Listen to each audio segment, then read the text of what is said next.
उत्तर प्रदेश के अलीगढ़ में उत्तर प्रदेश के उप मुख्यमंत्री दिनेश शर्मा पहुंचे और वहां पर राजा महेंद्र प्रताप विश्वविद्यालय की सुरक्षा व्यवस्था का उन्होंने पूरा जायजा लिया, वहां का निरीक्षण किया। साथ ही एक नाम का उन्होंने जिक्र करते हुए अलीगढ़ मुस्लिम यूनिवर्सिटी पर निशाने भी साधे।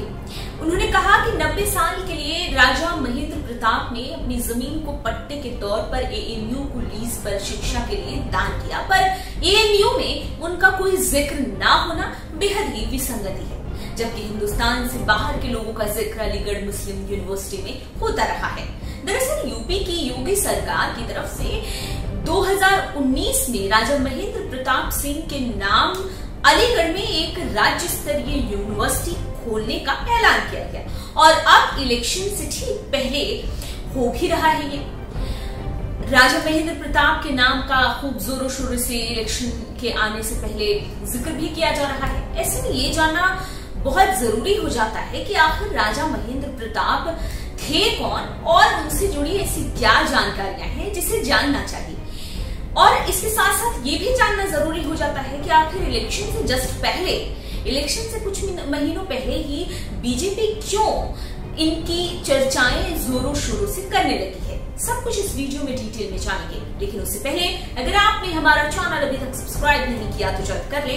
अगर आपको ये वीडियो पसंद आए तो वीडियो को फटाफट लाइक करें और ज्यादा से ज्यादा शेयर करें। चलिए आगे बढ़ते हैं।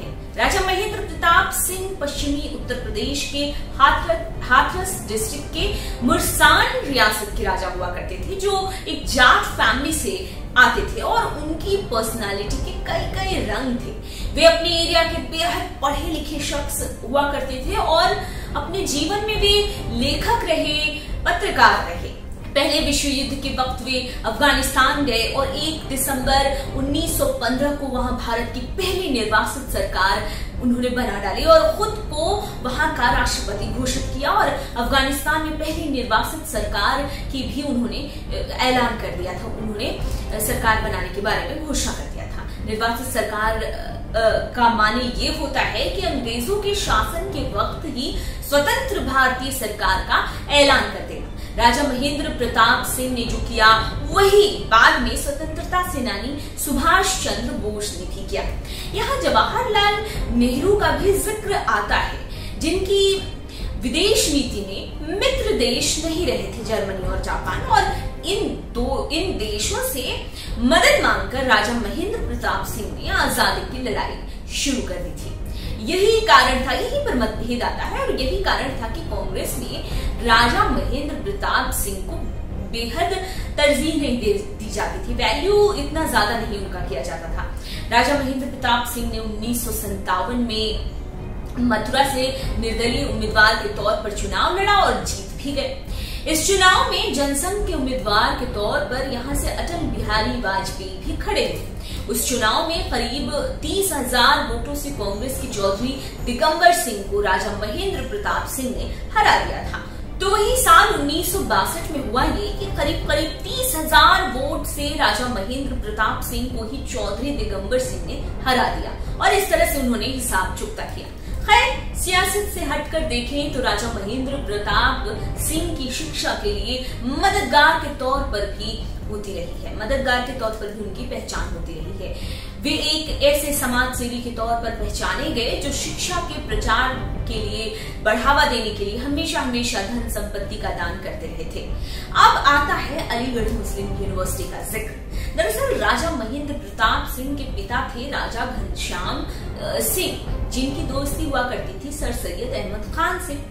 और अलीगढ़ मुस्लिम यूनिवर्सिटी से पहले राजा घनश्याम सिंह की फैमिली ने यहाँ चलने वाले जो स्कूल हुआ करते थे, कॉलेज हुआ करते थे, उसको बनाने में आर्थिक तौर पर हेल्प की थी। 467 एकड़ से ज्यादा हिस्से में अलीगढ़ मुस्लिम यूनिवर्सिटी का पूरा कैंपस है, जिसके लिए राजा महेंद्र प्रताप सिंह के साथ कई और लोग जो थे समाजसेवी तौर पर जाने जाते थे, उन लोगों ने जमीन दी थी। एक इंटरेस्टिंग बात वो ये कि हिंदू मुसलमान के झमेले में कभी भी राजा जी आए नहीं, बल्कि वो तो आर्य पेशवा त्याग मूर्ति के तौर पर जाने लगे। साल 1962 में जब वे आम चुनाव हारे थे, तो फिर से सोशली तौर पर वो एक्टिव कम रहने लगे। वो धीरे धीरे वो जिस तरह से सोशली जाना जाते थे, उनको सोशली लोग अप्रिशिएट करते थे, तो वो धीरे धीरे इस हार के बाद वो सोशली तौर पर बिल्कुल एक्टिव नहीं रहने लगे। फिर 29 अप्रैल 1979 को राजा जी का निधन हो गया। राजा जी के निधन पर एक डाक टिकट तब की केंद्र सरकार ने जारी किया था। अब आज के माहौल की अगर बात की जाए तो पीएम नरेंद्र मोदी और यूपी के सीएम योगी आदित्यनाथ की जो सरकार है, इन दोनों सरकारों ने आज की जेनरेशन को राजा महेंद्र प्रताप सिंह के बारे में बताया है। पर यहाँ पर एक और जो बात है, जो पॉइंट है, उसको बखूबी गौर करना चाहिए कि बीजेपी की एक इसके साथ रणनीति भी है, जिसमें वो उन नायकों को मान देकर अपना एक बहुत बड़ा वोट बैंक बनाना चाहती है, अपनी तरफ करना चाहती है।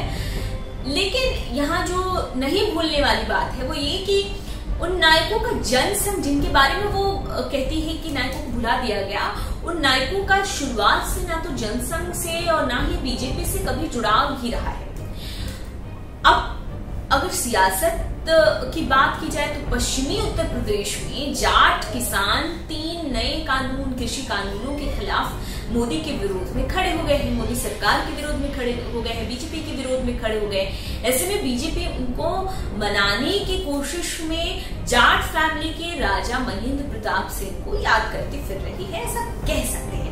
हालांकि जो 3 कृषि कानूनों की बात की जाए तो इसका जो प्रभाव है वो पश्चिमी यूपी में बहुत ज्यादा है, वहां के किसानों पर बहुत ज्यादा है, वहां के जाट समुदाय जो है उन पर बहुत ज्यादा है।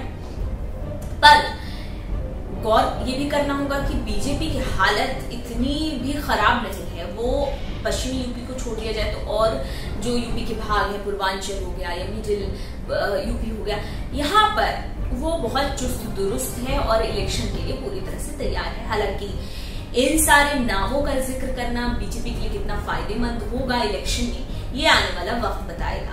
आप हमारे साथ बने रहिए।